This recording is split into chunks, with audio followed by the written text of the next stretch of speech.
പരസ്പരം. അതിവേഗതകളുടെ ഇന്നത്തെ കാലത്ത് ഫോൺ വിളികളിലും സൗഹൃദ വലകളിലും ഒക്കെ പ്രണയം തളിർക്കുകയും പൂക്കുകയും അതിലേറെ വേഗത്തിൽ തന്നെ കൊഴിഞ്ഞു വീഴുകയും ചെയ്യുന്ന ഈ കാലത്ത് മുൻപെന്നോ മനസ്സിൽ കയറിയ ഒരിഷ്ടത്തെ മുറുകെ പിടിക്കുന്ന 2 പേരുടെ കഥയാണ് പരസ്പരം. കഥയ്ക്കൊപ്പം ചേരാൻ എല്ലാവരും റെഡിയാണല്ലോ? ഇടത് കയ്യിൽ പിടിച്ചിരുന്ന മഞ്ഞ കടലാസിലെ അക്കങ്ങൾ മനഃപാഠമാക്കിയിരുന്നു രാധിക. എങ്കിലും ഫോൺ കയ്യിലെടുത്തപ്പോൾ പേപ്പർ നോക്കി തന്നെ അവൾ ഡയൽ ചെയ്തു. അവസാനത്തെ അക്കം എത്തിയപ്പോൾ വിളി ഇടയ്ക്ക് വെച്ച് അവസാനിപ്പിച്ച് ഒന്ന് സംശയിച്ചു നിന്നു. ആളെ തിരഞ്ഞു പിടിക്കാനും കണ്ടെത്താനുമുള്ള ശ്രമങ്ങൾക്കിടയിൽ ഒരു ഘട്ടത്തിലും തന്നെ ഒരു തരത്തിലുള്ള ചിന്താക്കുഴപ്പങ്ങളും ഉണ്ടായിരുന്നില്ല. എന്നിട്ടും ഇപ്പോൾ അവസാനം ഒരു ഡയലിങ്ങിൽ ആളെ കേൾക്കാം എന്ന സമയത്ത് ഒരനാവശ്യ മടി. തനിക്ക് തന്നെ ചില സമയത്ത് പിടികിട്ടാറില്ലല്ലോ എന്ന് സമാധാനിച്ച രാധിക ഫോൺ മാറ്റിവെച്ച് തയ്ച്ച് പകുതിയാക്കി വെച്ചിരുന്ന ക്രോസ് സ്റ്റിച്ച് കയ്യിലെടുത്തു. ഇന്നെങ്കിലും ഇത് തീർക്കണം. ഇപ്പോൾ പണ്ടത്തെ അത്ര വേഗം പോരാ, ഒക്കേറ്റിനും ഒരു താമസമാണ്.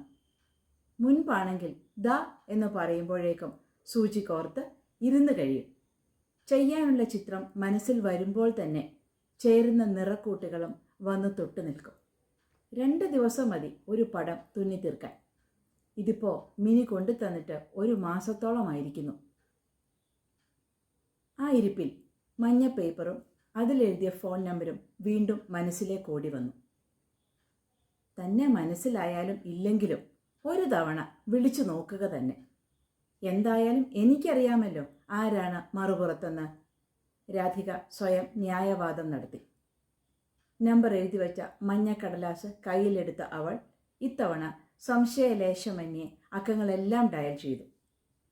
അങ്ങേ തലയ്ക്കലെ മണിശബ്ദം ശ്രദ്ധിച്ചു നിന്നപ്പോൾ അറിയാതെ ശ്വാസവേഗം കൂടുന്നത് മനസ്സിലാക്കി. ഫോൺ എടുക്കൂ. നിശബ്ദം പറയുന്ന മനസ്സിനെ, നീ എന്താ ടീനേജർ പെൺകുട്ടിയൊന്നുമല്ലല്ലോ, അവൾ ശാസിച്ചു. വെയിൽ തെളിയാൻ മടിച്ചു നിന്ന മുറ്റത്ത് ചെടികൾക്കിടയിൽ കൊത്തിപ്പെറുക്കി നിന്ന കിളികളോ അത് കേട്ടിട്ടെന്നവണ്ണം അലസമായി തലപൊക്കി നോക്കി, അവളെ ഒന്ന് ശ്രദ്ധിക്കാൻ എന്ന പോലെ. അപ്പോഴേക്കും ഇത്തിരി പതുങ്ങിയ ആ സ്വരം ചെവികളിൽ വന്നു വീണു. ഒന്ന് കേട്ടപ്പോഴേ സംശയമൊക്കെ തീർന്നു. ഇനി ചോദിക്കേണ്ട ആവശ്യം പോലുമില്ല. എന്നാലും മറ്റെന്തിൽ തുടങ്ങണം എന്നതറിയാതെ അവൾ ചോദിച്ചു, നിത്യനല്ലേ? ഒരു നിമിഷത്തെ നിശബ്ദത. അവളൊന്ന് ശങ്കിച്ചു നിന്നിട്ട് വീണ്ടും പറഞ്ഞു, ഹലോ രാധി.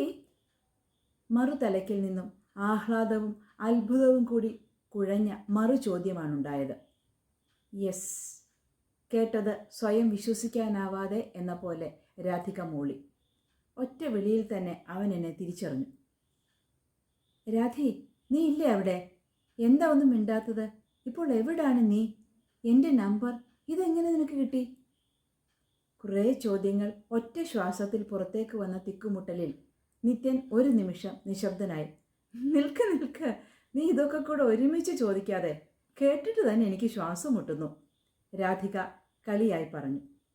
ജനാലവിരിയുടെ തലപ്പ് ഇത്തിരി പൊക്കി വെച്ച് പടിമേലുള്ള ഇരിപ്പ് സുഖകരമാക്കി അവൾ സംസാരത്തിലേക്ക് കടന്നു.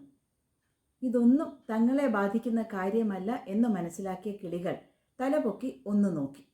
വീണ്ടും കൊത്തിപ്പെറുക്കൽ തുടർന്നു. കൂട്ടത്തിൽ ഒരുവൻ മാത്രം ഇതിലൊന്നും ഒരു താല്പര്യമില്ലാത്തതുപോലെ ചെറിയ ചുവടുകൾ വെച്ച് ചാടി വരാന്തയിലെത്തി. ജനാലയ്ക്കലിരുന്ന രാധികയെ കണ്ട് ഒന്ന് അറച്ചു നിന്നു. നിന്നെ ഒന്ന് കേൾക്കണമെന്ന് തോന്നിയിരുന്നു. നീ ഇപ്പോൾ എവിടാണ്, എന്താണ് എന്നൊക്കെ അറിയണമെന്നും എങ്ങനെ അന്വേഷിച്ചെടുക്കും എന്ന് മാത്രം അറിയില്ലായിരുന്നു. കഴിഞ്ഞ ദിവസം യദൃശ്ചയ നമ്മുടെ കൂടെ പഠിച്ച് ജോബിയെ കണ്ടതുകൊണ്ടാണ്. കുറച്ച് കറങ്ങേണ്ടി വന്നാലും നിന്നെ കണ്ടുപിടിച്ചു. അവസാനം നിന്നെ നമ്പരും കിട്ടി, രാധിക പറഞ്ഞു നിർത്തി. കുറച്ച് സമയം കൊണ്ട് കുറേയേറെ കാര്യങ്ങൾ പറഞ്ഞും കേട്ടും മനസ്സിലാക്കിയും രാധികയും നിത്യനും. സംസാരം അവസാനിപ്പിക്കുന്നതിന് മുൻപ് അവൾക്ക് ചോദിക്കാതിരിക്കാനായില്ല. നിനക്കെങ്ങനെ മനസ്സിലായി നിത്യ എൻ്റെ ശബ്ദം? ആദ്യം കേട്ടപ്പോൾ തന്നെ അതും എത്രയോ നാളുകൾക്ക് ശേഷം. മനസ്സിൽ നിറഞ്ഞു കവിയുന്ന ആഹ്ലാദം ശബ്ദത്തിൽ വരാതിരിക്കാൻ ശ്രദ്ധിച്ചു.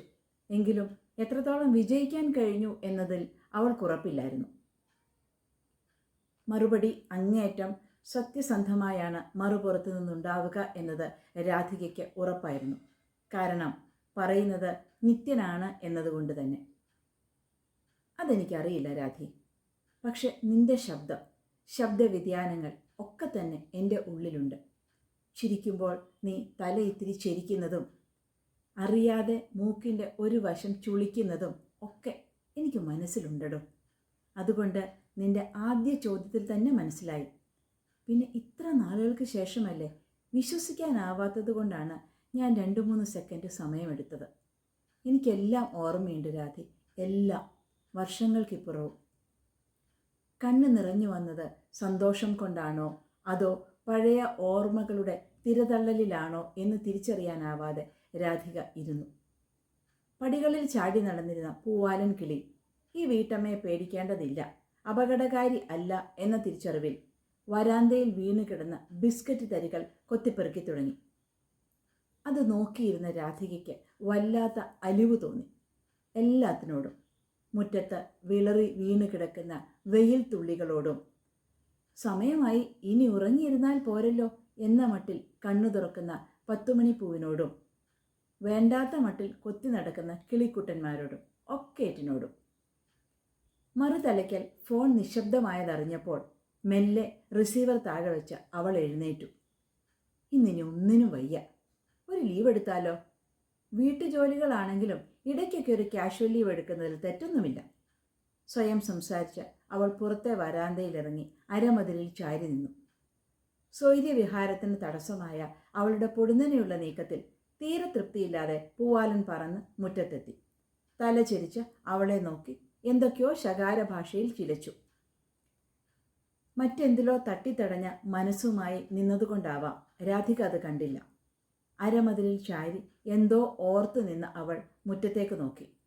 രാവിലെ കണ്ട മൂടലൊക്കെ മാറി തെളിഞ്ഞിരിക്കുന്നു.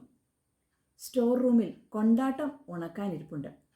ഇന്നലെ വെയിലുണ്ടായില്ല, മിനിഞ്ഞാന്ന് ഒരൊറ്റ വെയിൽ മാത്രമാണ് കിട്ടിയത്. ഇനി ഇന്നും കൂടെ ഉണങ്ങിയില്ല എങ്കിൽ തൈരിൻ്റെ കെടുമണം വരും, പിന്നെ കളയുകയെ നിവർത്തിയുള്ളൂ. ഏതായാലും നന്നായി വെയിൽ തെളിഞ്ഞത്. മിനക്കെട്ട് അരിഞ്ഞുണ്ടാക്കിയത് കളയേണ്ടി വരില്ലല്ലോ, അതെടുത്ത് ഉണക്കാനിട്ടിട്ട് വരാം. തലേന്ന് കണ്ട സത്യജിത് റേയുടെ ഘർ ബായിരെ ഉള്ളിൽ തങ്ങി നിന്നതുകൊണ്ടാവാം നായിക ബിമലയെ പോലെ അവളും ഒന്ന് വട്ടം കറങ്ങി അതേ ശൈലിയിൽ ലോങ് ലോങ് എഗോ എന്ന് മൂളിക്കൊണ്ട് സ്റ്റോർ മുറിയിൽ കയറി പായ എടുത്തുകൊണ്ട് തിരിഞ്ഞു. അപ്പോഴാണ് ഭിത്തി അലമാരിയുടെ മുകളിൽ മൂലയ്ക്കിരുന്ന പഴയ കാർഡ്ബോർഡ് പെട്ടി കണ്ണിൽപ്പെട്ടത്.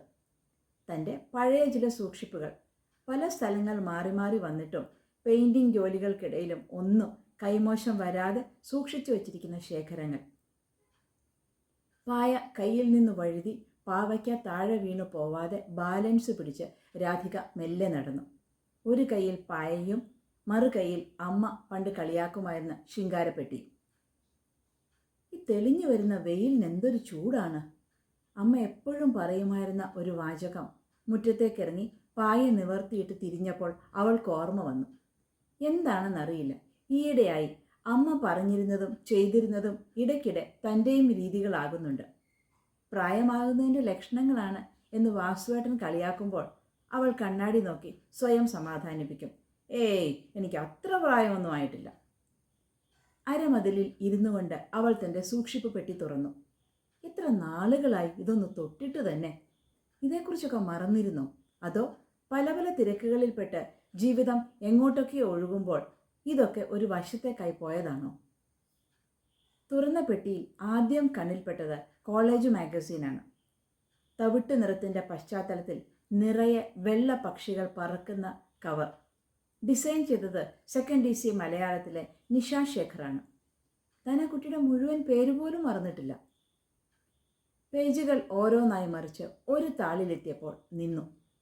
സാഹിത്യ മത്സര വിജയികളുടെ ഫോട്ടോകൾ, കഥാരചന 1ാം സ്ഥാനക്കാരിയുടെ പുഞ്ചിരി വിരിയാൻ ഭാവിക്കുന്ന മുഖം, തൊട്ടടുത്ത് അനാവശ്യ ഗൗരവം നടിച്ചു നിൽക്കുന്ന കവിതാ രചനക്കാരൻ. മടിച്ചു നിൽക്കാതെ വന്ന ഓർമ്മകൾ പിന്നാക്കം കൂട്ടിക്കൊണ്ടുപോയി. രാധി, നമുക്ക് ഈ അവർ ഫ്രീ അല്ലേ? ലൈബ്രറി വാതിൽക്കൽ എത്തിയ രാധിക പരിചിത ശബ്ദം കേട്ട് തിരിഞ്ഞു നോക്കി. ലൈബ്രറിയിലെ തൻ്റെ സ്ഥിരം സഹവാസി, ക്ലാസ്സിൽ തനിക്കടുപ്പമുള്ള ഏക ആൺകുട്ടി, പതിവുള്ള ചാരനിറ ഷർട്ടിൽ നിത്യൻ. എത്ര ചെയ്യാലും ഒതുങ്ങാതെ നെറ്റിയിലേക്ക് ഇപ്പോൾ വീഴും എന്ന മട്ടിൽ ഉതിർന്നു വരുന്ന മുടിയിഴകൾ, മുഖത്ത് 3-4 ദിവസം പഴക്കമുള്ള കുട്ടിരോമങ്ങൾ. ഷേവ് ചെയ്യാത്ത അലസതയാണ് ഇവന് കൂടുതൽ ചേരുന്നത്, രാധിക ഓർത്തു. ചിരിക്കുന്നതെങ്കിലും നേർത്ത വിഷാദമുള്ള ചെറിയ കണ്ണുകൾ. സുന്ദരൻ എന്ന് വിശേഷിപ്പിക്കാൻ പറ്റില്ല, എങ്കിലും രാധികയ്ക്ക് വല്ലാത്തൊരിഷ്ടം തോന്നാറുണ്ട് നിത്യനോട്. ഒന്നും തുറന്നു പറഞ്ഞിട്ടില്ലെങ്കിലും ഏത് ചിരിക്കിടയിലും കണ്ണിൽ തെളിയുന്ന വിഷാദരേഖ കാണുമ്പോൾ എന്തു പറ്റി നിനക്ക് എന്ന് ചോദിച്ച് ചേർത്ത് നിർത്താൻ പലപ്പോഴും അവൾക്ക് വല്ലാത്ത മോഹം തോന്നിയിട്ടുണ്ട്. ഊഷ്മളമായ ഒരു സൗഹൃദത്തിൻ്റെ സാന്നിധ്യം ഇല്ലാതാവേണ്ട എന്നോർത്താണോ, അതോ ഒരു പ്രണയത്തിനുള്ള ധീരത തനിക്കില്ല എന്ന തിരിച്ചറിവിലാണോ? രാധിക ഒന്നും ഇതുവരെ തുറന്നു പറഞ്ഞിട്ടില്ല. എന്നും കാണുമ്പോഴും സംസാരിക്കുമ്പോഴും നോട്ട്സ് പകർത്തി കൊടുക്കുമ്പോഴും സ്വയം നിയന്ത്രിക്കാൻ ശ്രമിച്ചിരുന്നു. മറ്റാരോടും, പ്രത്യേകിച്ച് പെൺകുട്ടികളോട് തീരെ മിണ്ടാത്ത നിത്യൻ തൻ്റെ അടുത്തേക്ക് മാത്രം വരുമ്പോൾ രാധികയ്ക്ക് എന്നും തോന്നിയിട്ടുണ്ട് അവൻ്റെ മനസ്സിൽ അവൾ ഉണ്ടെന്ന് തന്നെ. തുറന്നു പറയാത്ത അമൂല്യമായ ഒരിഷ്ടം. ചില ഇഷ്ടങ്ങൾ അങ്ങനെയാണല്ലോ, പറഞ്ഞു പോയാൽ, അറിഞ്ഞു പോയാൽ മാറ്റു കുറയുമോ എന്ന് തോന്നും. രാധി, സാഹിത്യ മത്സരങ്ങൾ ഇന്നല്ലേ, താൻ കൂടെ വരൂ. കഥാരചനയ്ക്ക് ആള് തികയുന്നില്ല. ഒരാൾ കൂടി ഇല്ലെങ്കിൽ അവർ വേണ്ടെന്ന് വയ്ക്കുമടോ. താനൊന്ന് വരൂ, വെറുതെ പങ്കെടുത്താൽ മാത്രം മതി. ഏയ്, ഞാനില്ല നിത്യൻ. ഒന്നാമത് എനിക്ക് എഴുത്ത് അത്രയ്ക്കൊന്നും വഴങ്ങില്ല. പുറത്ത് കാണിക്കാവുന്ന ലെവലൊന്നും ആയിട്ടില്ല. പോരെങ്കിൽ ലൈബ്രറിയിൽ ഇത്തിരി പണിയുണ്ട്. നാളെ കൊടുക്കേണ്ട അസൈൻമെൻറ്റ് പേപ്പർ ഞാൻ ചെയ്തിട്ടില്ല സഖാവേ. ഓ, അതൊക്കെ ഇനിയും സമയമുണ്ടല്ലോ. ഇത് കഴിഞ്ഞ് ഞാനും വരാം. ഇപ്പോൾ താനൊന്ന് വാടോ. ലൈബ്രറിക്കുള്ളിലേക്ക് കയറാനൊരുങ്ങി അവളെ പെട്ടെന്ന് കയ്യിൽ പിടിച്ചു വലിച്ച് നിത്യൻ തിരിഞ്ഞു നടന്നു. തീരെ പ്രതീക്ഷിക്കാത്ത ആ സ്പർശനത്തിൽ ഞെട്ടിത്തരിച്ചുപോയി രാധിക. ഒരു നിമിഷത്തിന് ശേഷം മനസാന്നിധ്യം തിരിച്ചു കിട്ടിയപ്പോൾ കയ്യിലെ പിടിവിട്ട് നടന്നു തുടങ്ങിയിരുന്ന നിത്യൻ്റെ പിന്നാലെ അവളും മുന്നോട്ട് നീങ്ങി. കഥാരചനയ്ക്ക് വിഷയം കിട്ടിയപ്പോഴും ഇടയ്ക്ക് പിന്നിലിരുന്ന് അവനെ തിരിഞ്ഞു നോക്കുമ്പോഴും പിന്നെ എന്തോ ഒരു തോന്നലിൽ മനസ്സിൽ വന്നതൊക്കെ കുത്തിക്കുറിക്കുമ്പോഴും അവൾ മറ്റേതോ ലോകത്തായിരുന്നു. എനിക്കാണ് കൂടുതൽ സന്തോഷം.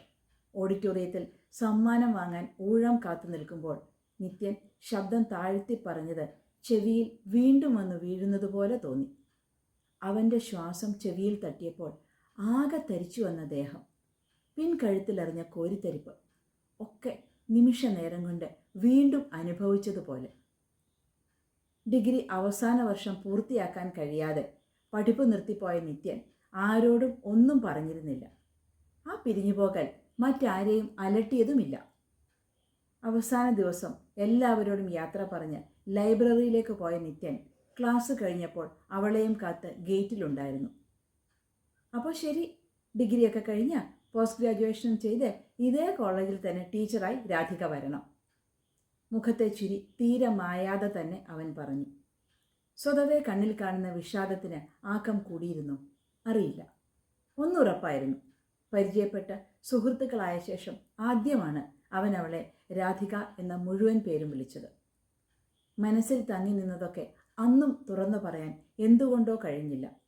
കണ്ണു നിറഞ്ഞ് ഒരു നിമിഷത്തേക്ക് ഒന്നും കാണാനാവാതെ നിന്നുപോയത് ഇന്നും അവൾക്ക് ഓർമ്മയുണ്ട്. പറയാനുള്ളതൊക്കെ വാക്കുകളായി പുറത്തേക്ക് വരാതെ അവളുടെ ചുണ്ടിൽ തന്നെ തട്ടി നിന്നു. ബസ് വന്നപ്പോൾ പോട്ടെ എന്ന് പറഞ്ഞ് തിരിയുന്ന വഴി ഒരു നിമിഷം കൈവിരലുകളിൽ തട്ടി നിന്ന അവൻ്റെ കൈയുടെ ചൂടും വിറയലും കുറേയേറെ നാൾ അവളുടെ ഉള്ളിലുണ്ടായിരുന്നു.